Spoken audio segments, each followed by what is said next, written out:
26वीं आईनी तरमीम पर अमल दरामद। सिंध असेंबली में आईनी बेंचेस के क़याम के लिए करारदाद लाने का फैसला। सिंध असेंबली में आज करारदाद लाए जाने का इम्कान है। 26वीं तरमीम पर अमल दरामद के हवाले से करारदाद लाई जा सकती है। मजीद क्या तफसीलात हैं ये बताएंगे मोहम्मद अरशद। जी अरशद, आगाह कीजिए। जी बिल्कुल, देखिए सिंध असेंबली के आज शेड्यूल इजलास में 26वीं आईनी तरमीम पर अमल दरामद के लिए करारदाद लाए जाने का इम्कान है। सिंध असेंबली में कायदे अवान ने पीपल्स पार्टी के तमाम अरकान को पीर की सुबह 10 बजे आज इजलास पर पहुंचने की हिदायत की थी, जबकि अरकान को आगाह किया था कि 26वीं तरमीम पर अमल दरामद के करारदाद जो है वो लाई जा सकती है।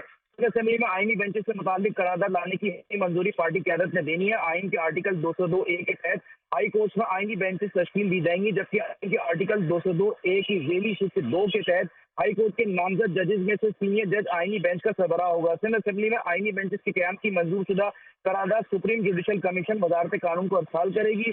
सुप्रीम जुडिशल कमीशन का इजलास 5 नवंबर को शेड्यूल है। दूसरी जानिब आईनी बेंचेस से मुतालिक करारदाद पेश करने के लिए सिंध असेंबली के कवायद और ज़वाबित में पहले ही तरमीम की जा चुकी है। तरीक़ाकार के मुताबिक आईनी बेंचेस के लिए करारदाद पर सिंध असेंबली अरकान नशिस्तों से खड़े होकर वोट देंगे। ऐवान की अक्सरियत 51% हक की करारदाद मंजूर होगी। जी ठीक है मोहम्मद अरशद, बहुत शुक्रिया आपका।